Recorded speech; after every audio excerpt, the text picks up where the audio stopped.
अस्सलाम वालेकुम व्यूअर्स, मैं हूं आपका होस्ट अब्दुर्रहमान और आज डिस्कस करेंगे पाकिस्तान को तेज तरीन फाइबर ऑप्टिक केबल के जरिए मिडिल ईस्ट, सऊदी अरब, यूएई और अफ्रीका के ममालिक के साथ जोड़ दिया गया है। जी हाँ, पीटीसीएल ने जदीद तरीन और तेज तरीन अफ्रीका वन नाम की सबमरीन केबल के जरिए कराची को बहुत सारे अफ्रीकन मुल्कों के साथ जोड़ा है, जिनमें सरफहरिस्त है सूडान, अल्जीरिया, कीनिया, जिबूती, मिस्र। फिर मिडल ईस्ट के अंदर यूएई यानी मुत्तहदा अरब इमारात, सऊदी अरब, और फिर यही केबल आगे फ्रांस तक जाती है। बेसिकली अफ्रीका वन नाम की ये केबल 10,000 किलोमीटर से ज़्यादा तवील है और दुनिया के उन मुल्कों तक जाती है जिनका नक्शा आप स्क्रीन पर हाईलाइटेड देख रहे हैं। अब इस केबल के ज़रिए पाकिस्तान में ना सिर्फ इंटरनेट की स्पीड तेज़ होगी बल्कि मोबाइल की स्पीड भी तेज़ होने की उम्मीद है। अब पाकिस्तान में इस वक्त तक 7 इंटरनेट केबल्स थी जो कि समंदर के रास्ते पाकिस्तानी इंटरनेट की ट्रैफिक को दुनिया के साथ जोड़े हुई थी। उनमें से जब एक भी केबल कट जाती थी तो आपको और मुझे इंटरनेट की स्पीड में कमी महसूस होती थी। लेकिन अब पाकिस्तान का प्लान ये है कि वो 4 मज़ीद सबमरीन केबल्स को पाकिस्तान के साथ जोड़ेगा ताकि हमारे यहाँ जो इंटरनेट की स्पीड है उसे बढ़ाया जा सके। क्योंकि इस वक्त तक अगर दुनिया के 158 मुल्कों का कंपैरिजन देखें तो पाकिस्तान के अंदर जो इंटरनेट की स्पीड है फिक्स्ड ब्रॉडबैंड की, वो 138वें नंबर पे आती है।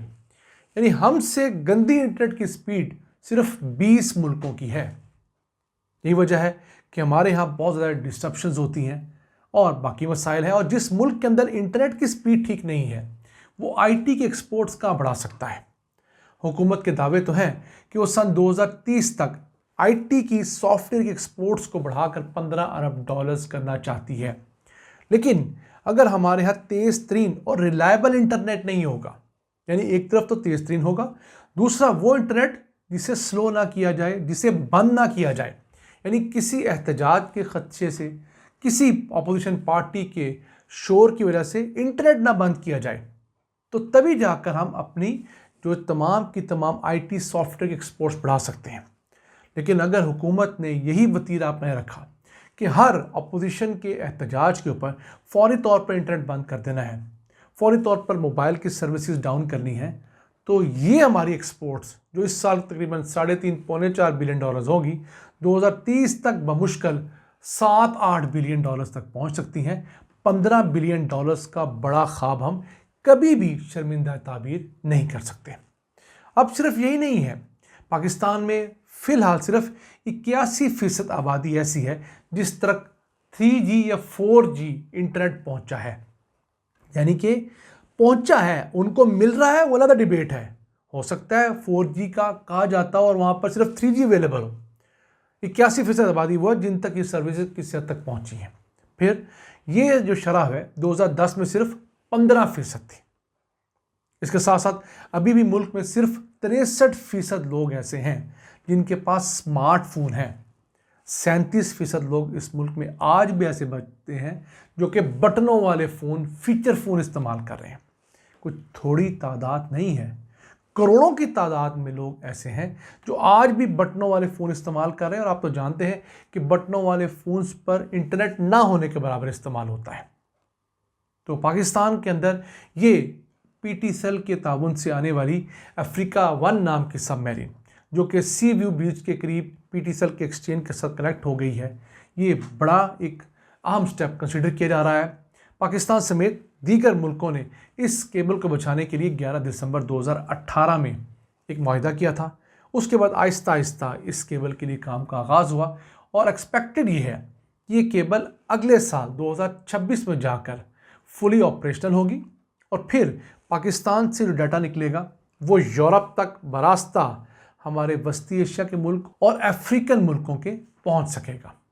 तो हमें वहाँ से तेज़ तरीन ट्रैफिक मिलेगी, यहाँ से उन्हें तेज़ तरीन ट्रैफिक मिलेगी, और ये एक स्ट्रेटेजिक इम्पॉर्टेंस का प्रोडक्ट भी गर्दाना जा रहा है क्योंकि इसके ऊपर हम लोगों ने अपना डिजिटल विजन 2030 बेस किया हुआ है, जो 15 बिलियन डॉलर्स की हमारी आईटी एक्सपोर्ट्स और दीगर चीज़ों से मुतल्लिक है। पाकिस्तान में एक मसला और भी है।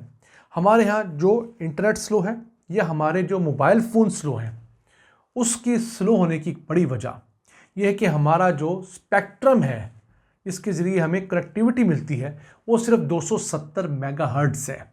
यानी 24 से 25 करोड़ का मुल्क, और जितनी स्पीड इस मुल्क के पास होनी चाहिए इंटरनेट कनेक्टिविटी के लिए, मोबाइल कॉल्स के लिए, वो उस सतह से कुछ 4 गुना कम है। ये 270 मेगाहर्ट्ज़ की बजाय 900 या 1000 मेगाहर्ट्ज़ होना चाहिए। और ये पाकिस्तान के अंदर कोई टेलीकॉम सेक्टर गरीब सेक्टर हरगिज़ नहीं है। यानी पिछले 6 साल का जिक्र करें तो इस मुल्क के अंदर टेलीकॉम सेक्टर ने 1700 अरब रुपए मेरे और आपसे टैक्स कलेक्ट करके हुकूमत को दिए हैं। कितने? 1.7 ट्रिलियन रुपीस। ये कोई छोटी अमाउंट नहीं है। इस अमाउंट को हुकूमत डकार गई, बहुत थोड़ा पैसा आईटी के इस तरह के दीगर प्रोडक्ट्स में लगाया जिसके ज़रिए पाकिस्तान के अंदर इन चीज़ों ने बेहतर होना था।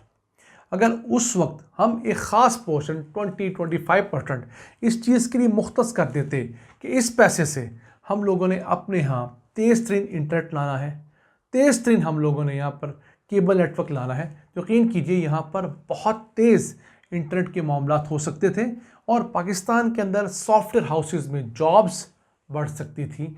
हमारे यहाँ से एक्सपोर्ट्स कई गुना इजाफा हो सकता था। नाज़रीन, ये वो कमियां हैं, ये वो कोताहियां हैं जिन पर हम अमल नहीं करते और फिर बाद में रोते रहते हैं कि जनाब हमारे यहाँ तरक्की नहीं हो रही।